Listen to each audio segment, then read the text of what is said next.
देखिए geometry chapter जो आपका चल रहा है उसमें थ्योरी का जो पोर्शन है वो कंप्लीट हो चुका है और आज की क्लास से हम क्वेश्चन प्रैक्टिस स्टार्ट कर रहे हैं। ठीक है, पहला सवाल देखिए, एक ट्राइंगल ABC दिया हुआ है जिसमें ए एंगल है वो 88 डिग्री है और आई जो है इसका इन सेंटर दिया हुआ है। ठीक है, तो आपको BIC निकालना है, मतलब जो इन सेंटर पे जो एंगल बन रहा है वो आपको निकालना है। मैंने आपको पहले ही बताया था कि इसमें डायग्राम बनाने की कोई आवश्यकता नहीं है, डायरेक्ट करोगे आप कि इन सेंटर पे बनने वाला एंगल होता है 90 + A/2। अब ये A/2 कौन सा वाला है, ये सभी चीज़ें मैं आपको पहले ही बता चुका हूँ। देखो सिंपल सा केस, ये कोई ए एंगल है तो इस पे आपके पास ये जो एंगल बनता है यहाँ पे इन सेंटर पे, तो ये वाला एंगल इसके सामने वाला, ठीक है, तो ये हो जाता है 90 + A/2, उसी के बारे में बात हो रही है और एक ही एंगल आपको यहाँ पे दिया हुआ है। तो सिंपल सा क्या हो जाएगा, 90 + 88 का हाफ करोगे आप होगे 44, सीधा जोड़ोगे इसको तो 134 आंसर आ जाएगा आपका। ठीक है, आगे देखिए क्वेश्चन नंबर 2 आपसे बोल रहा है कि LMN एक ट्राइंगल है जिसमें L और N के समद्विभाजक 112 डिग्री के कोण पर प्रतिच्छेद करते हैं, तो M की माप आपको बतानी है। अब देखिए सवाल में आपको गौर से समझोगे इसको, तो ये भी एक इन सेंटर का ही सवाल है। इसमें देखो अलग तरीके से चीज़ें आपको दे दी है। अभी पहले वाले सवाल में आपको बोला था कि इन सेंटर पे बनने वाला एंगल बात की थी, लेकिन आपको पता है कि इन सेंटर ही ये होता है कि एंगल बाइसेक्टर जब मीट करते हैं उस पॉइंट पे तो आपका इन सेंटर होता है।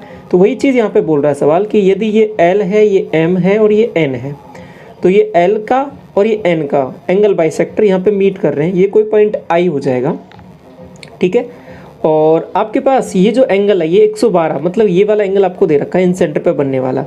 आपको पता है कि ये वाला जो एंगल होगा आई पर बनने वाला, ये इसका कितना हो जाएगा, आपको यहाँ से निकाल सकते हो 90 + M/2, तो ये वैल्यू कितने के इक्वल हो जाएगी आपको जो बताओ, आपको 112 के इक्वल। तो आप ऐसे डायरेक्ट इसको देख सकते हो यहाँ पे। ठीक है, ये बात समझ में आई। तो अब यहाँ पे देखिए M की वैल्यू क्या आ जाएगी, सीधा सीधा आपको M/2 की जो वैल्यू आ रही है आपके पास यहाँ पर वो आ रही है 22 और M की वैल्यू निकालोगे तो ये 44 हो जाएगी। तो आंसर कौन सा हो जाएगा आपके पास, ऑप्शन नंबर C करेक्ट हो जाएगा। ठीक है, इसके बाद में क्वेश्चन नंबर 3 देखिए कि ABC की भुजाओं AB और AC को क्रम से बिंदु D और E तक बढ़ाई जाती है और CBD और BCE के द्विभाजक P पर मिलते हैं। A = 88 है और P का माप आपको निकालना है। अब देखिए सवालों को आप जब प्रैक्टिस करते जाओगे, बहुत ज़्यादा क्वेश्चंस की प्रैक्टिस कर लोगे, तब इनके डायग्राम बनाने की कोई आवश्यकता ही नहीं रहेगी आपको। सवाल आप देखते ही, क्लास क्वेश्चन पढ़ते ही आप तुरंत समझ जाओगे कौन सा वाला सवाल पूछा गया है और कैसे इसको डील करना है। ठीक है, तो ये क्लास जब चैप्टर कंप्लीट होगा ना, ये सब अंडरस्टैंडिंग आपको पूरा आ जाएगी, इसके लिए परेशान बिल्कुल भी नहीं होना है। अभी स्टार्टिंग में सब चीज़ें बिल्कुल बेसिक से कर रहे हैं, तो मैं एक एक चीज़ आपको यहाँ पे चीज़ें अच्छे से सब कुछ डायग्राम बनाकर सब कुछ ऐसे बताऊँगा। एग्जाम में ये सब चीज़ें बहुत शॉर्ट में हो जाएंगी आपसे। तो आप कहोगे देखो यहाँ पर एक ABC एक ट्राइंगल दे रखा है जिसमें आप कहोगे कि ये A है, ये B और ये C हो जाएगा। आगे क्या बोला है कि AB और AC को आगे बढ़ाना है, AB और AC को आगे बढ़ाया है, तो आप थोड़ा थोड़ा सा समझ गए होंगे कि कौन सा वाला केस ये बन रहा है। ठीक है, मैंने आपको पहले क्लास इसका जो कंप्लीट थ्योरी हो सब कुछ पढ़ा दिया पहले से ही। इसको D और E पॉइंट तक आगे बढ़ाया, देखो इसको D तक और इसको E तक।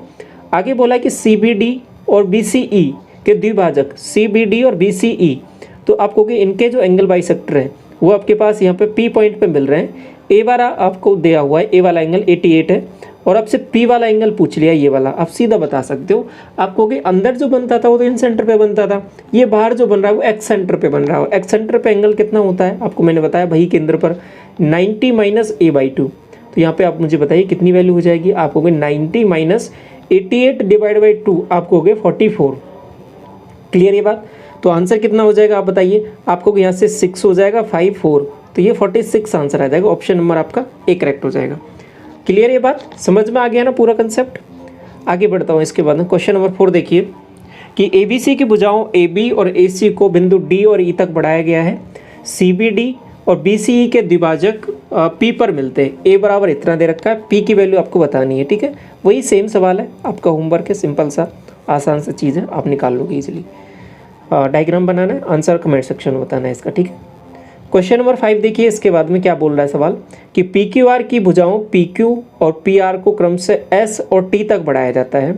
SQR और TRQ के द्विभाजक बिंदु U पर मिलते हैं।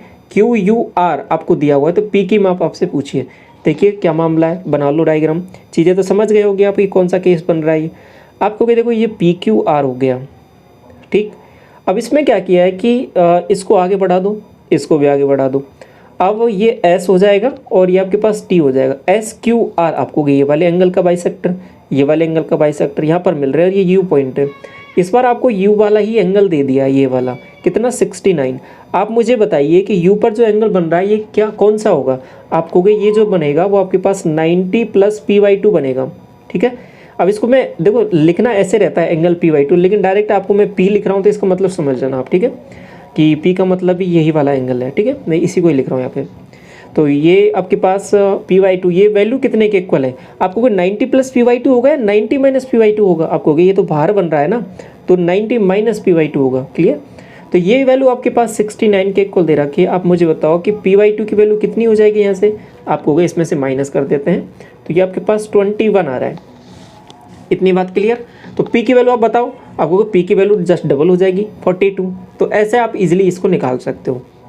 तो आपसे इस बार पहले ये वाला दिया था, ये वाला पूछ रहा था, इस बार ये वाला दे दिया है और वही जो एक्स सेंटर है वही केंद्र पर, और ये वाला पूछ लिया आपसे। दोनों ईजिली हैं, ठीक है, निकाल सकते हो, कोई परेशानी की बात नहीं है। इसके तो मैंने तीनों तरीके आपको बता दें कि कौन कौन सा तरीका कहाँ पर लगाना है। आगे देख लो। इसके बाद में क्वेश्चन नंबर 6 बोल रहा है आपसे कि ABC एक ट्राइंगल है जिसमें A = 66 है, B = 50 है, ठीक है, और B और C के द्विभाजक P पर मिलते हैं। तो ये एंगल्स आपको निकालने हैं। तो देखते हैं क्या क्या मामला है। आपको एक छोटा सा डायग्राम बना लेते हैं यहाँ पर। तो ये A हो जाएगा, ये B हो जाएगा, ये C हो जाएगा। अब मुझे बताइए ये 50 है और ये आपके पास 66 है, ठीक। अब B और C के एंगल बाइसेक्टर आप तुरंत बोल दोगे कि इन सेंटर पर बनेगा यहाँ पर, और इसके P पर मिलते हैं। तो ये BPC एंगल अगर मैं बोलूँ तो आप बता दो कि इन सेंटर पे बनने वाला एंगल है। आपको ये चाहिए तो आप निकाल लो। आप कहोगे 90 + 66 / 2, ठीक है। 90 + 66 / 2 मतलब 33, मतलब 123। ये वाला जो एंगल आया ये कौन सा है आप मुझे बताओ। आप कहोगे ये BPC एंगल आ गया। नेक्स्ट PCA भी चाहिए आपको, PCA आप कहोगे ये वाला। आप मुझे बताओ C वाला एंगल बता सकते हो क्या आप। आपको बिल्कुल, क्योंकि देखो एक ट्रायंगल में चल लो तो ये 50 है और ये 66 है, दोनों को जोड़ोगे आप कहोगे 6 और 4 5 11 116 हो रहा है। ये कितना हो रहा है 116। अब आप मुझे बताइए एंगल C है वो पूरा वो कितना बचेगा। आप कहोगे ये 120, आप माइनस करोगे इसको 180 में से, आप कहोगे 60 और 64 बच जाएगा। ये वाला एंगल जो C है उसकी वैल्यू 64 आ रही है आपके पास। लेकिन आपको एंगल पूरा C नहीं चाहिए, PCA चाहिए। आप कहोगे इसका एंगल बाइसेक्टर ही तो था ये PC, तो ये आपके पास 32 हो जाएगा, ये वाला भी 32 हो जाएगा। इतनी बात समझ में आ गई। तो ये 32 आप इजीली यहाँ से निकाल लोगे। क्लियर। दोनों का डिफरेंस ही बताना है, इन दोनों का डिफरेंस निकाल लो, आंसर आ जाएगा। आप कहोगे 1 और ये इसमें से माइनस किया तो 91, तो 91 आपका करेक्ट आंसर हो जाएगा, ऑप्शन नंबर बी। और अभी आपके मेंस में पूछा गया है ये, ठीक है। अच्छा सवाल है, तो समझ में आ गया। देखो कंसेप्ट एक बार आ गया फिर कुछ भी सवाल में बचता नहीं है, ठीक है। आगे देखो क्वेश्चन नंबर 7 क्या बोल रहा है आपसे कि ABC एक ट्राइंगल है जिसमें A एंगल है वो 50 डिग्री है, BE और CF रेखा AC और AB पर क्रम से E और F पर लंब है, ठीक है। तो आपको क्या, देखो एक डायग्राम बना लेते हैं हम यहाँ पर। तो ये बना दिया। देखो ये आपके पास A हो जाएगा, ये आपके पास B हो जाएगा, ये C हो जाएगा। देखो BE और CF परपेंडिकुलर हैं, तो यहाँ से एक परपेंडिकुलर यहाँ पर ड्रॉ कर दिया और यहाँ से एक परपेंडिकुलर यहाँ पर ड्रॉ कर दिया। आप मुझे बताओगे ये पॉइंट कौन सा होगा। आप कहोगे ये ऑर्थो सेंटर होगा क्योंकि ये परपेंडिकुलर से बन रहा है, ठीक है। ये सब चीज़ें डिस्कस कर चुका हूँ मैं पहले से ही आपके पास। तो ये जो इन पॉइंट को नाम दे सकते हो आप BE और ये CF, ठीक है यहाँ तक, और ये H पर प्रतिच्छेद कर रहे हैं। तो अब आप देखिए मामला HBC इनके एंगल बाइसेक्टर और आगे मीट कर रहे हैं, वो पॉइंट P है तो वो P पर बनने वाला एंगल। बात समझना। आप कहोगे ये तो दो बार काम करवा रहा है आपसे, दो मेहनत करवा रहा है, डबल। कैसे? पहले तो आपसे ऑर्थो सेंटर वाला एंगल निकालना पड़ेगा।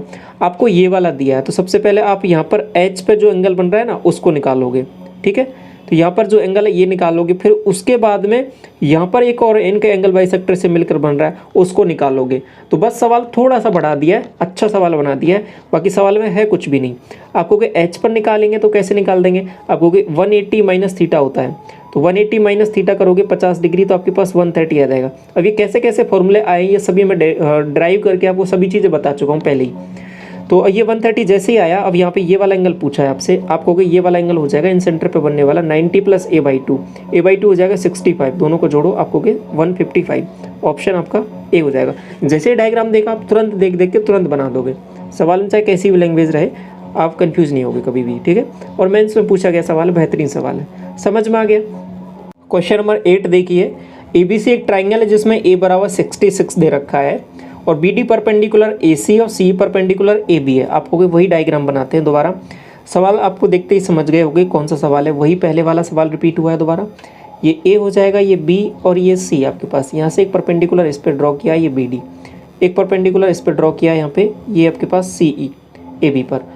अब इनके प्रतिच्छेद पॉइंट यहाँ पे P पर मिलते हैं, तो ये वाला एंगल आप बता सकते हो, आप कहोगे ये बिल्कुल बता सकते हैं। ये अगर 66 दे रखा है तो ये 180 माइनस थीटा हो जाएगा, ठीक है। तो इसको मैं बोल सकता हूँ एंगल BPC, एंगल BPC है वो 180 माइनस 66, आप कहोगे यहाँ से माइनस किया तो 120 और 120 में से 6 माइनस करोगे तो 114, 114 डिग्री। अब ये तो P पर बनने वाला है, लेकिन P से भी आगे और चलना है कि PBC, इनके भी एंगल बाइसेक्टर यहाँ पे मीट कर रहे हैं, तो ये बिल्कुल इंसेंटर वाला केस हो गया। तो BQC वो वाला एंगल कैसे निकालोगे, जैसे अभी पहले वाला सवाल करके आया जस्ट इससे पहले वाला, आपको 90 प्लस 114 डिवाइड बाई 2, तो इसको जोड़ो, आपको 114 का जस्ट हाफ करोगे तो कितना आएगा, आपको 57, 57 को 90 में जोड़ोगे तो 147, तो ऑप्शन नंबर C करेक्ट हो जाएगा। क्वेश्चन नंबर 9 देखो, ABC एक ट्राइंगल है जिसकी भुजा BC को D तक बढ़ाया गया है, ठीक है, और ABC और ACD के समद्विभाजक E पर मिलते हैं। आपको कि ठीक है ये बनाते हैं, थोड़ा सा क्या मामला है ये, आपको थोड़ा चीज़ें समझ गए होंगे, ठीक है। जिन्होंने पहले क्लास लगाई वो थोड़ा चीज़ें रिलेट कर पा रहे होंगे ये सभी चीज़ें। तो ABC और ये D तक बढ़ा दिया BC को, ठीक। ABC और ACD, आपको कि ABC इसका और ACD इसका एंगल बाइसेक्टर यहाँ पे मीट कर रहे हैं। आपको ये वाला केस जैसे ही बना आप तुरंत बता दोगे ये वाला एंगल, मैंने आपको पहले डिस्कस किया था पहली क्लास में। अगर ये आपके पास है ना, ये वाला पता चल जाए तो ये वाला बता सकते हो। आपको कौन सा दे रखा है, आपको तो यही वाला दे दिया 35, तो आप मुझे ये बताओगे ये वाला, आपको भी बिल्कुल बता देंगे। ये आपके पास जस्ट डबल होता है, क्या होता है, डबल, क्योंकि ये वाला जो एंगल होता है ना यहाँ पर, इनके एंगल बाइसेक्टर से बनता है, एक के बाहर वाले से एक के अंदर वाले से, ये इसका जस्ट हाफ होता है। अगर ये 35 है तो ये 70 हो जाएगा, सिंपल। आगे देखो, AB बराबर AC, देखो ये भी आसान काम कर दे, ये दोनों बराबर हैं, और BEC ये तो हो ही गया, ABC निकालना है, ये वाला एंगल, बहुत आसान काम हो गया। कैसे, देखो अगर ये 70 है तो ये दोनों एंगल तो बराबर रहेंगे, और इन दोनों का टोटल कितना रहेगा, आपको कि ये अगर 70 है तो इन दोनों का टोटल B और C का वो 110 रहेगा। ये बात क्लियर हुई आपको, B प्लस C का टोटल 110। अब आप कहोगे ये दोनों एंगल बराबर भी हैं तो 55 के हो जाएंगे, ठीक है, ऑप्शन नंबर C करेक्ट हो जाएगा। क्लियर। क्वेश्चन नंबर 10 देखिए कि ट्राइंगल ABC में D पर AD परपेंडिकुलर है BC और AE A का समद्विभाजक है। डायग्राम बना लो छोटा सा, क्या मामला देखो, आप कहोगे देखो यहाँ पे बनाया है, ये A, ये B, ये C, AD परपेंडिकुलर, एक तो परपेंडिकुलर डालना है, ठीक है, और A का समद्विभाजक भी है एक इसका एंगल बाइसेक्टर भी है, ठीक है, इसका एंगल बाइसेक्टर भी बना दो। ये कौन सा पॉइंट है आप मुझे बताओ, आप कहोगे एक तो परपेंडिकुलर और AE इसका एंगल बाइसेक्टर है, और DAE आप याद करो वही केस। अब एक परपेंडिकुलर हो एक एंगल बाइसेक्टर हो तो ये DAE एंगल आपको मैंने डायरेक्ट बताया, कैसे करोगे, आपको कि angle B minus angle C divide by 2, दोनों का डिफरेंस डिवाइड बाई 2, ये दोनों वैल्यूज़ दे रखी हैं, दोनों का डिफरेंस निकालो। आपको कि 12 में से 6 गया तो 6, आपके पास यहाँ हो गया 4 तो 2 बनेगा, 26 डिवाइड बाई 2 तो आपको कि 13 आंसर आ जाएगा, 13 degree, option number A। Clear हुई। देखो सवाल आपको देखते ही तुरंत समझ जाना है, हाँ ये उस टाइप का सवाल है, और इसका डायरेक्ट हमने फॉर्मूला पढ़ा था तो डायरेक्ट आंसर आ जाएगा। अगला सवाल देख लो, क्वेश्चन नंबर 11 क्या कह रहा है कि ABC में AD परपेंडिकुलर है BC पर और AE AC का समद्विभाजक है, और ABC बराबर ये है, AC बराबर ये है, और DAE।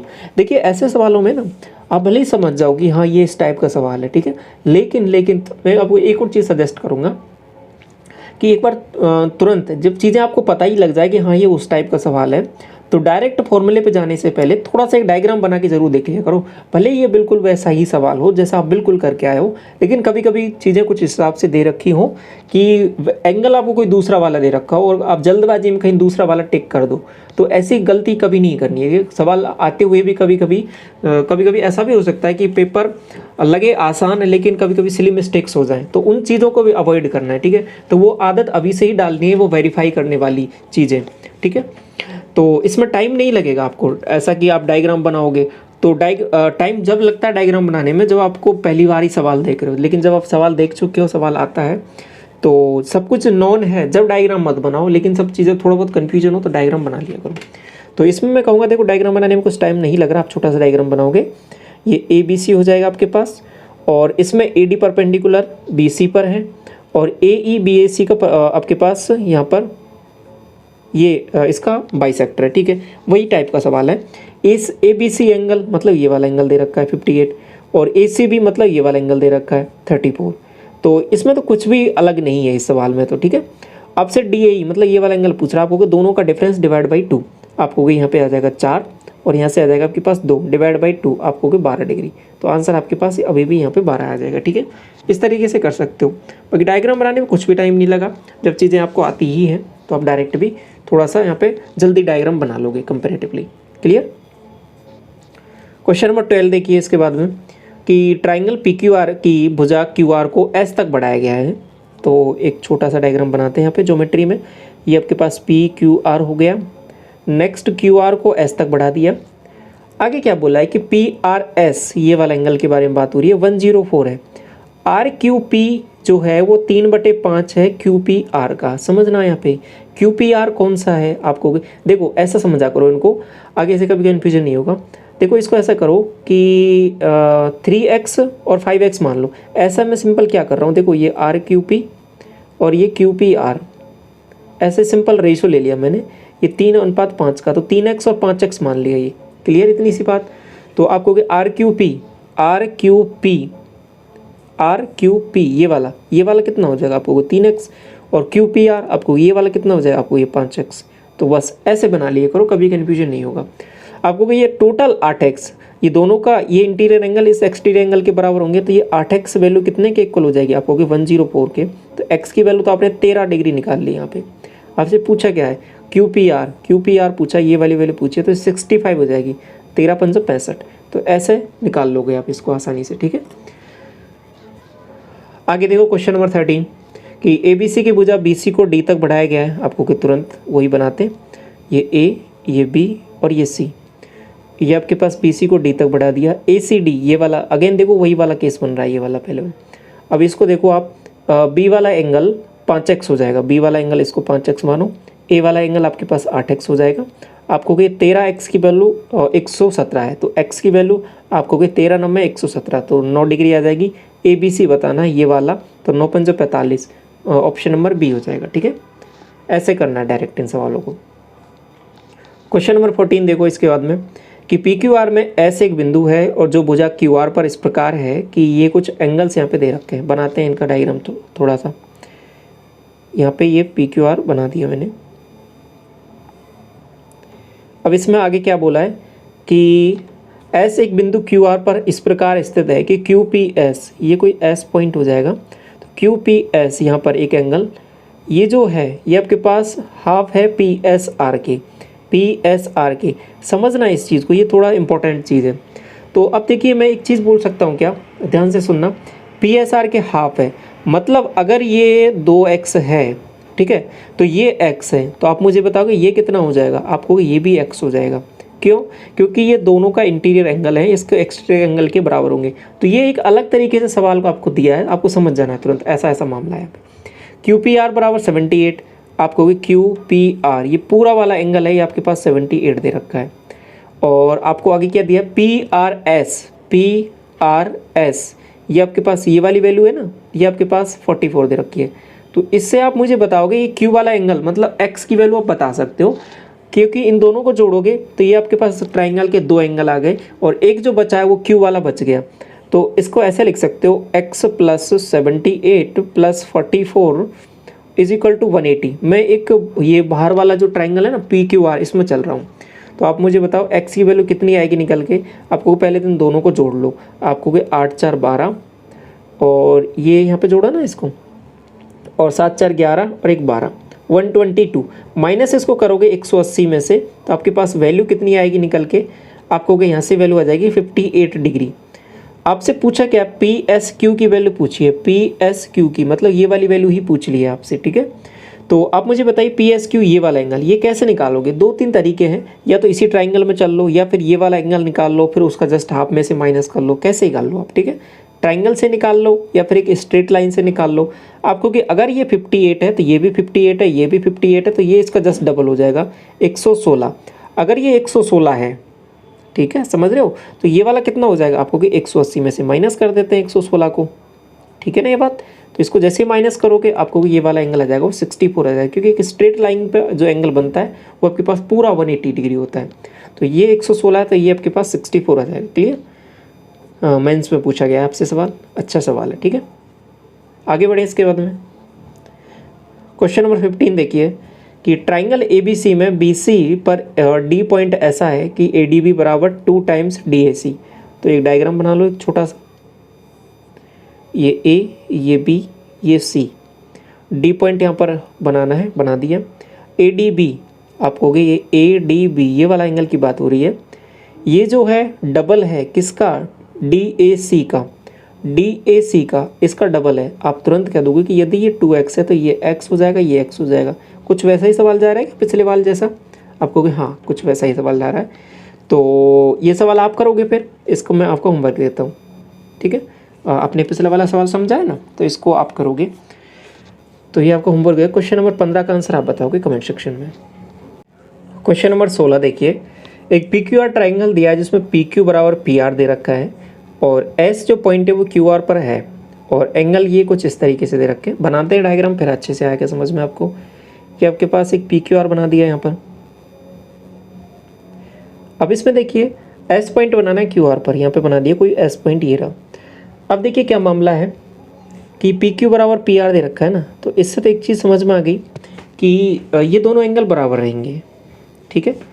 और ये PSQ मतलब ये वाला, इसको यहाँ पे मैंने मिलाया, और ये वाला जो एंगल की बात हो रही है ये वाला, ठीक है, ये आपके पास QPS ये वाले एंगल और इसके 96 के इक्वल है। आप ऐसा करो, इसमें थोड़ा सा समझो चीज़ों को। आपको QPR भी दे रखा है 132, QPR मतलब पूरा। अब देखिए मैं क्या करता हूँ इसमें समझना, QPR मतलब ये पूरा एंगल दे रखा था आपके पास 132। तो आप मुझे बताइए कि ये R और Q और R का टोटल कितना हो जाएगा। आपको गई इसको माइनस कर देता हूँ 180 में से, 132 को आपने माइनस किया, आपके पास कितनी वैल्यू बनेगी, आपको 48 बन जाएगी क्या, हाँ बिल्कुल 48 बन जाएगी। तो 24, तो ये दोनों एंगल है ना, ये 24 क्या आ जाएंगे। इतनी बात समझ में आ गई आपको। अब आगे चलते हैं थोड़ा सा।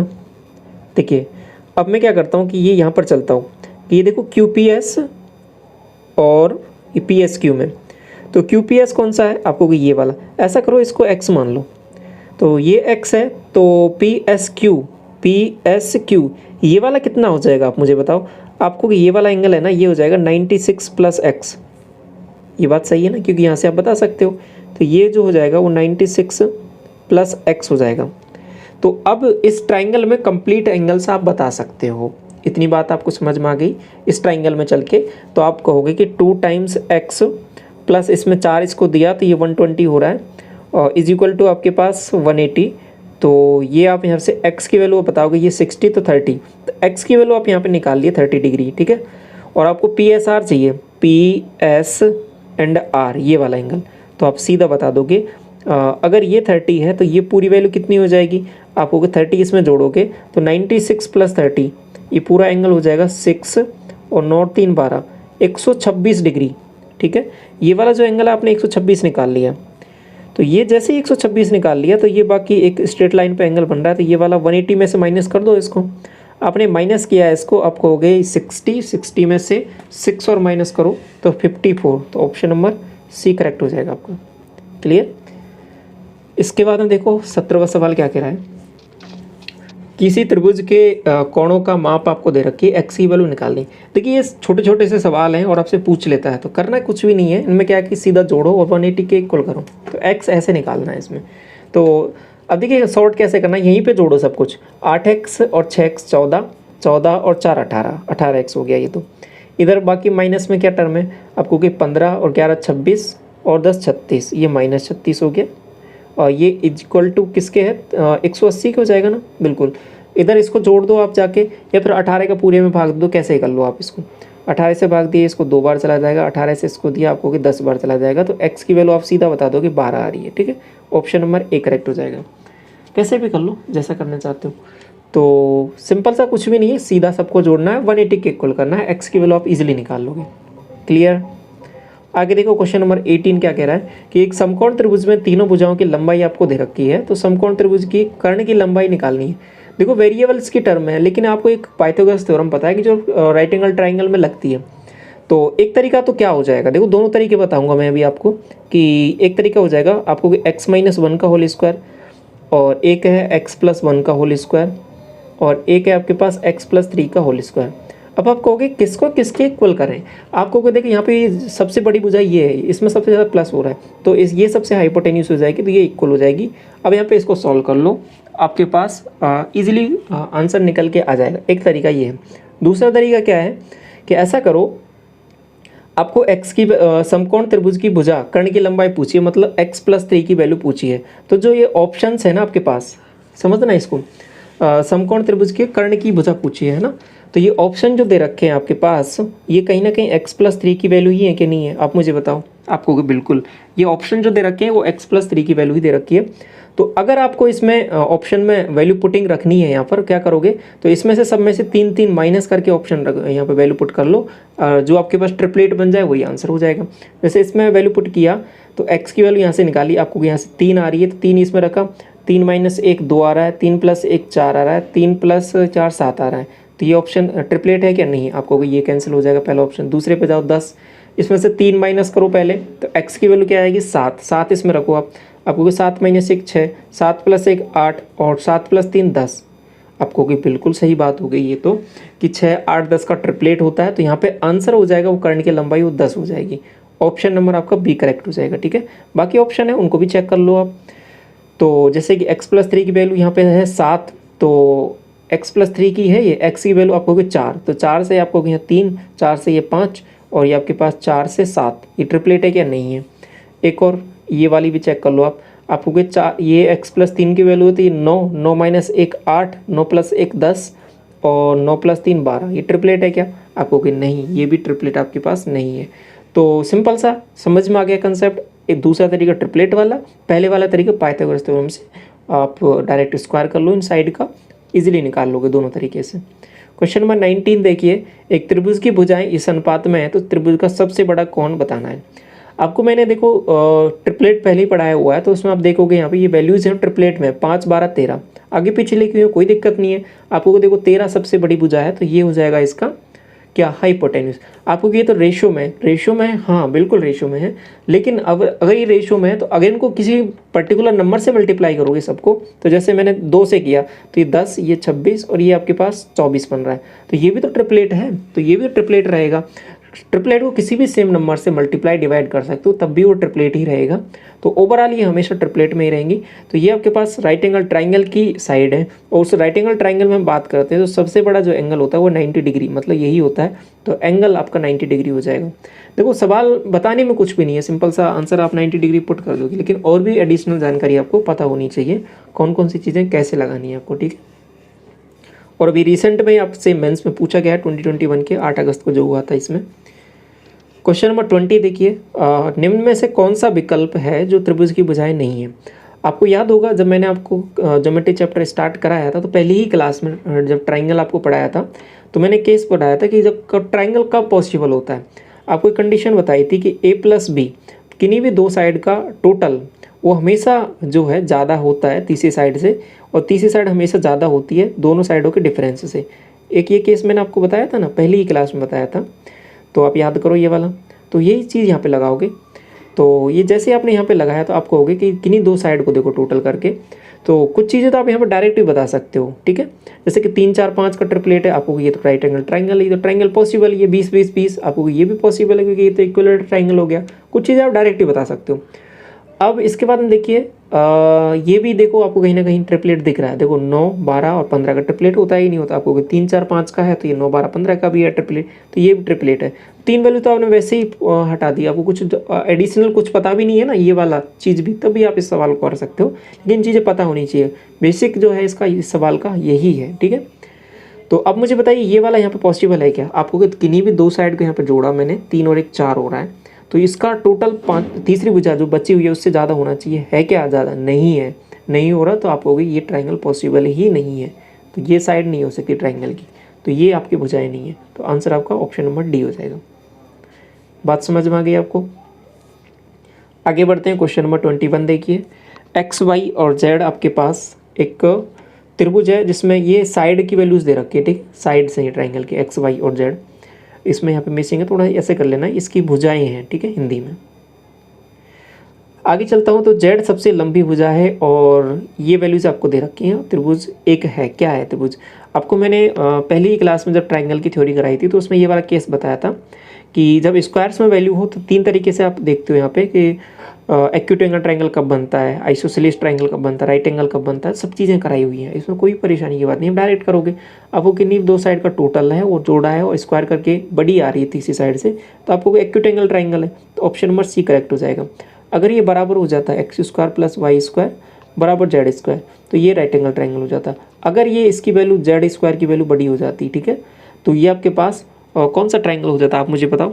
आपको होता है ऑप्टिक एंगल ट्राइंगल, अधिक कोण त्रिभुज हो जाता है, ठीक है। तो ये केस समझ में आ गया आपको सब? तो ये इस तरीके से चीज़ें यहाँ पे चलने वाली हैं, क्लियर? ये सब कुछ पहले डिस्कस कर चुका हूँ मैं आपके साथ, मेंस में पूछा गया सवाल है आपसे। 22 देखिए, किसी त्रिभुज की भुजाओं की लंबाई ये दे रखी है 7, 24 और 30 के समानुपाती कि इस रेशियो में है, ठीक है। तो त्रिभुज एक है, क्या होगा? आपको एक चीज़ याद होगा यहाँ पे, ट्रिपलेट याद है, थोड़ा सा आपको सोचने में थोड़ा सा जल्दी हो जाएगा, डायरेक्ट टिक करके आगे बढ़ जाओगे। जैसे कि आपको पता है 7, 24, 25 का एक ट्रिपलेट होता है। ट्रिपलेट होता है तो सिंपल ट्रिपलेट का मतलब ये होता है कि किन्हीं भी दो साइड का स्क्वायर करूँगा तो वो तीसरी साइड के स्क्वायर के बराबर हो जाएगा, मतलब पाइथागोरस थ्योरम वहाँ पे सेटिस्फाई होगी। अब यहाँ पे आप देखोगे अगर ये 25 होता तो यहाँ पे राइट एंगल ट्राइंगल हो जाता है, लेकिन आप देखोगे 7 है, 24 है और तीसरी भुजा हो गई 30, मतलब 25 से बड़ी हो गई है, तो आप कहोगे कि 25 का स्क्वायर करूँगा तो इसके बराबर हो जाता, लेकिन ये 30 है, 30 का स्क्वायर तो इससे हमेशा ज़्यादा रहेगा। तो सिंपल आप इसको बिना कुछ किए भी इनका आप ये निकालोगे भी नहीं, तब भी ये जो स्क्वायर आएगा ये हमेशा छोटा आएगा 30 के स्क्वायर से। तो आप यहाँ पे सीधा भी बता सकते हो, वही वाला केस हो गया जो पढ़ के आए थे कि किन्हीं भी दो साइड का स्क्वायर कर रहे हो वो तीसरी साइड से हमेशा छोटा आ रहा है, तो ये एक ऑब्ट्यूस एंगल ट्राइंगल हो जाएगा। तो आपके पास अधिक कोण त्रिभुज, सिंपल। तो यहाँ ये केस समझ में आ गया। बाकी इसको जब सॉल्व भी करोगे, ये तो हमने बेसिक से देख लिया इसको, ठीक है, हाँ ऐसे भी सोचा जा सकता है। बाकी इसको सॉल्व करोगे तो आपके पास वही चीज़ बन के आएंगे। तो यहाँ से 49 हो रहा है और इसको जब करोगे तो ये आपके पास कितना होता है, 576 होता है ना। तो जोड़ोगे दोनों को, 9 और 6 15, 7 4 11 1 12, और ये आपके पास इसको जोड़ोगे तो 625 हो रहा है। इसको जब स्क्वायर करोगे तो ये आपके पास कितना आ रहा है आपको कि 900। तो 900 से तो ये छोटी वैल्यू आ रही है, तो छोटी वैल्यू आ रही है तो आप सीधा कह दो कि अधिक कोण त्रिभुज है। अगर ये दोनों वैल्यूज़ इससे बड़ी आ जाती, अगर यहाँ पे 7, 24 से छोटी वैल्यू आ जाती यहाँ पे कि 23 कुछ ऐसी वैल्यू आ जाती, तो फिर ये कौन सा ट्राइंगल हो जाता? फिर अगर ये इससे इन दोनों का स्क्वायर तीसरी वाली से छोटा आ जाता तो ये ट्राइंगल हो जाता आपका कौन सा? यहाँ पर आप मुझे बताइए, न्यून कोण त्रिभुज। और जब बराबर ही आ जाएगा तो रेक्टेंगल ट्राइंगल हो जाएगा, सिंपल। क्लियर है ये बात? और बाकी दूसरा केस भी देख सकते हो, कब ट्राइंगल पॉसिबल है, कब ट्राइंगल पॉसिबल नहीं है। तो ट्राइंगल तो पॉसिबल है। तो ट्राइंगल पॉसिबल क्यों है? क्योंकि देखो दो का जोड़ के देखो, आप होगे 7, 24, 31 हो रहा है, 31 ज़्यादा हो रहा है 30 से, बिल्कुल सही है। इन दो को जोड़ोगे आप होगे तीसरी साइड से ज़्यादा हो रहा है, बिल्कुल सही है। तो इन दोनों को जोड़ोगे तीसरी साइड से ज़्यादा हो रहा है, बिल्कुल सही है। तो ट्राइंगल तो पॉसिबल है।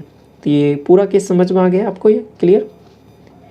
23 देखो, इसके बाद में किसी त्रिभुज के कोण है वो AP में है, समांतर श्रेणी में, यदि सबसे छोटा कोण की माप सबसे बड़े कोण से 50 डिग्री अधिक है तो सबसे बड़ा कोण का अंश में ज्ञात कीजिए। तो देखिए AP में है, तो मैंने आपको AP की थोड़ी सी ग्लिम्स पहले ही दे चुका हूँ मैं आपको अलजेब्रा में। तो आपको कि सिंपल AP में तो ऐसा कर सकते हो, कोई भी टर्म मानिए अपने x, ठीक है, या फिर आप इसको पहली टर्म मान सकते हो कोई a, तो इससे अगली टर्म क्या रहेगी a+d, और इससे अगली टर्म आपको a+2d रहेगी। तो ये इस तरीके से है, AP के 3 टर्म हो गई आपके पास। अब आपसे ये बोला कि सबसे छोटा कोण और सबसे बड़े कोण, से 50 डिग्री अधिक है। तो इन दोनों का जो डिफरेंस है ना वो आपके पास, आप मुझे बताइए कितना है। आपको यहाँ पर डिफरेंस 2D का है। 2D की वैल्यू कितनी दे रखी है आपको, होगी 50 डिग्री। तो D की वैल्यू क्या हो जाएगी आपको, 25 डिग्री। ये आप इजीली निकाल सकते हो यहाँ पे। ये बात आपको समझ में आ गई कि ये कैसे निकाला आपने।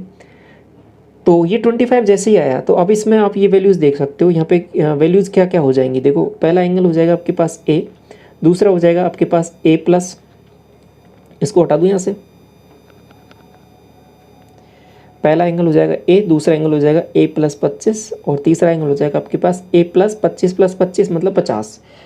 और एक चीज़ और आपको पता है कि किसी अगर ट्राइंगल की बात हो रही है तो तीनों एंगल का टोटल तो हमेशा कितने के इक्वल रहेगा, आप हो गई ये तो 180 के इक्वल रहेगा। तो 3A + 75 ये जो वैल्यू है आपके पास 180 के इक्वल हो जाएगी। इसको माइनस करोगे 105 तो A की वैल्यू कितनी आ जाएगी आपको, 35। यहाँ तक समझ में आया। आपको निकालना क्या है, सबसे बड़ा कोण का अंश, सबसे बड़ा कोण तो यही है। तो इसमें जब जोड़ोगे 50 + 35, आप मुझे बताइए आपको ये 85 आ रहा है। ऑप्शन नंबर B करेक्ट हो जाएगा। तो ऐसे इसको आसानी से सोचा जाएगा, ठीक है। 24 देखो कि ABC में 5, 6 और 7 सेंटीमीटर की लंबाई की भुजाएं हैं। AB को विस्तारित करने पर किसी वृत्त को P पर स्पर्श करती हैं और AC को विस्तारित करने पर उसी वृत्त को Q पर स्पर्श करती हैं। Q की लंबाई ज्ञात कीजिए। देखो सवाल पढ़ते पढ़ते आपको तुरंत याद भी आ गया होगा कि कौन सा टाइप का सवाल पूछा गया है आपसे, कि देखो इसको आगे बढ़ाया है, इसको आगे बढ़ाया है और एक ट्राइंगल यहाँ पे, ये सर्किल यहाँ पे बन रहा है, ठीक है। सर्किल समझना है इसको, ये सर्किल ही है। देखो आपको भले ही आपके पास कुछ एलिप्स टाइप की शेप लग रही हो लेकिन है सर्किल ही। तो ये सर्किल बन रहा है यहाँ पे पूरा। तो ये सर्किल बन रहा है, इसको तीनों साइड इस तरीके से टच कर रही है। ऐसा केस बनते ही आपको तुरंत एक याद आ जाएगा कि रिजल्ट कौन सा, कि ABC अगर ये कुछ भी यहाँ पे दे रखा है तो इसका पेरीमीटर, इसकी अगर ये टेंजेंट है इनके इक्वल हो जाएगा, टेंजेंट के जस्ट डबल के। तो क्या क्या दे रखा है इनका, किसी बिंदु P पर और Q पर, ठीक है। ये P हो जाएगा तो ये Q हो जाएगा। तो आप मुझे बताओगे कि AP बराबर तो AQ रहेगा, लेकिन AP की जो वैल्यू है वो कितना रहेगी, आप कहोगे पेरीमीटर, ठीक है। पेरीमीटर होगा किसका, ABC का, और इसका जस्ट हाफ कर दूंगा तो ये AP की वैल्यू आ जाएगी। तो सबको जोड़ो, आप कहोगे 7, 6, 13 और 5, 18, 18/2। तो ये आपके पास इसकी लेंथ आ जाएगी इस टेंजेंट की, इधर भी 9 इधर भी 9। तो आपसे AQ की पूछिए ये वाली, तो आप बता दोगे सीधा कितना आंसर आ जाएगा, 9। क्लियर। 25 देखिए कि ट्राइंगल ABC में PQR, AB, BC और CA पर इस प्रकार है कि BQ = PQ, QC = QR, PAC = 75, PQR क्या होगा। याद करो इसका जो कंसेप्ट है मैंने आपको पहले ही क्लास में डिस्कस कर दिया है, इससे जस्ट पहले वाली जो क्लास आई थी उसमें। इंपॉर्टेंट सवाल है, मैंने आपको बताया था कि ये सवाल 2 तरीके से पूछा जाता है। एक तरीका ये हो गया सवाल का आपका, अगर ट्राइंगल की फॉर्म में पूछेगा, आपको ट्राइंगल देगा तो फिर उसमें आपको एक रिलेशन देगा, ये वाला सवाल 2 रिलेशन ये दे रखे हैं। अगर आपको ये सर्किल की फॉर्म में पूछेगा तो इससे जस्ट अगला सवाल आएगा वो 26 वाला, उसमें मैंने आपको डिस्कस करूँगा अभी थोड़ी देर में, वो सर्किल की फॉर्म में पूछता है। तो दोनों कंसेप्ट आपको यहीं पे क्लियर हो जाएंगे कि ये सवाल कैसे कैसे पूछा जाता है। मैंने आपको क्लास में जब वो इसका थ्योरी डिस्कस कर रहा था तो मैंने आपको वहाँ पे भी बोला था कि मैं इसके दोनों टाइप के सवाल आपको नेक्स्ट अपकमिंग क्लास में कराऊंगा। तो वही ये दोनों सवाल हैं, उनको समझ लो अभी आप, ठीक है।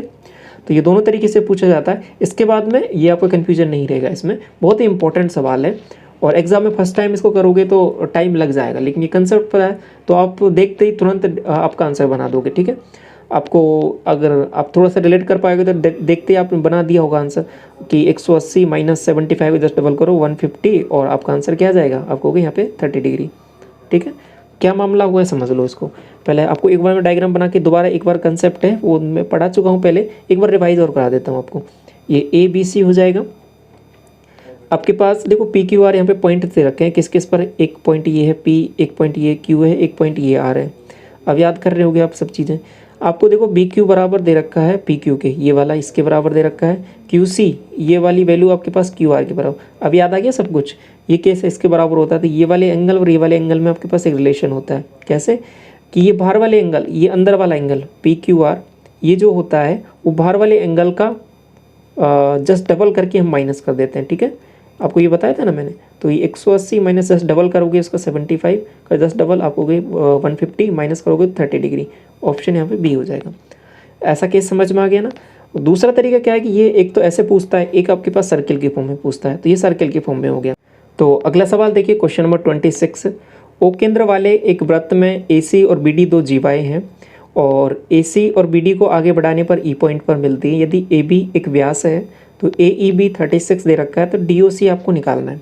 अब ये सर्किल के फॉर्म में पूछ लिया आपसे सवाल, तो अब जो सर्किल के फॉर्म में पूछेगा तो आपको ये वाली जो कंडीशन है, ये वाली कंडीशन नहीं देगा, ये अपने आप यहाँ पे मिल जाएगी। ये कैसे मिलेगी, ये डायग्राम बनाते हैं तब चीज़ें अच्छे से समझ में और आएंगी आपको। कि देखो एक सर्किल यहाँ पे बना लो, इसमें एक चीज़ बोलिए कि AB एक डायमीटर है, तो AB एक डायमीटर हो गया। अब AC और BD को आगे बढ़ाया है, तो एक ये AC हो जाएगा और एक आपके पास यहाँ पे BD हो जाएगा, इनको आगे बढ़ा दिया। तो ये आगे पॉइंट किस पे मिल रही है आपको, कि ये P पॉइंट है, कौन सा पॉइंट दे रखा है, E दिया है, कोई दिक्कत नहीं है। तो DOC मतलब यहाँ पर एक कोई पॉइंट होगा, ये O है ना यहाँ का सर्किल, तो ये DOC ये वाला एंगल पूछ लिया। अब याद करो वही वाला केस हो गया कि नहीं हो गया, आपको कैसे हो गया देखो याद करो। इसको मैं सीधा बनाऊँ क्या, ये आप समझ रहे हो ना, ये बिल्कुल ऐसे स्ट्रेट लाइन है, तो ये केस वैसे ही हो गया। देखो इसमें ये रेडियस है, ये रेडियस इसके इक्वल हो जाएगी, ये रेडियस है, ये रेडियस इसके इक्वल हो जाएगी। अब इसमें देखो ये सर्किल दे दिया तो ये अपने आप हो जाएगा। और पिछले वाले सवाल में यही रिलेशन देने के लिए आपके पास ये दो कंडीशन दी थी, ठीक है। तो समझ गए ये दोनों कंसेप्ट कि अगर कंडीशन देगा तो वो सवाल के हिसाब से देगा, अगर सर्किल दे दिया तो फिर कंडीशन अपने आप यहाँ पे लग जाएंगी। तो सवाल वही वाला बन गया पहले वाला ही, कि ऐसा ऐसा सब कुछ हो रहा है। तो आपको कौन सा DOC ये वाला अंदर वाला पूछा है और ये वाला E वाला एंगल दे रखा है 36, आपको कोई बहुत आसान काम है। कैसे, 180 अंदर वाला एंगल पूछा है, अंदर वाला एंगल क्या हो जाएगा 180 माइनस 2 टाइम्स बाहर वाला एंगल, 2 टाइम्स बाहर वाला एंगल आपको कि 72, 2 टाइम्स कर दिया ना इसका, तो माइनस कर लो आपको कि 108। आंसर क्या हो जाएगा, ऑप्शन नंबर डी। ये आपका आंसर हो जाएगा यहाँ पे। तो ये समझ में आया ये दोनों कंसेप्ट पूरा आपका, दोनों तरीके से कि सर्किल के फॉर्म में भी और वैसे बेसिक तरीके से भी, कि एक नॉर्मल ट्रायंगल की फॉर्म में भी। तो ऐसे भी पूछा जा सकता है आपसे और ऐसे भी पूछा जा सकता है, ठीक है। क्लियर हुआ ये वाला पूरा। तो आज की क्लास यहीं पे कंप्लीट होती है, और क्लास कैसी लगी आपको कमेंट सेक्शन में आप ज़रूर बताना। और इससे पहले वाली क्लासेज अगर आपने नहीं देखी हैं ज्योमेट्री सेक्शंस की, तो उनको एक बार ज़रूर चेक करना आप, क्योंकि वहाँ पे सभी जो थ्योरी पोर्शन है वो कवर हो चुका है, ठीक है। और साथ में इन सभी का PDF आपको टेलीग्राम चैनल पर मिल जाएगा।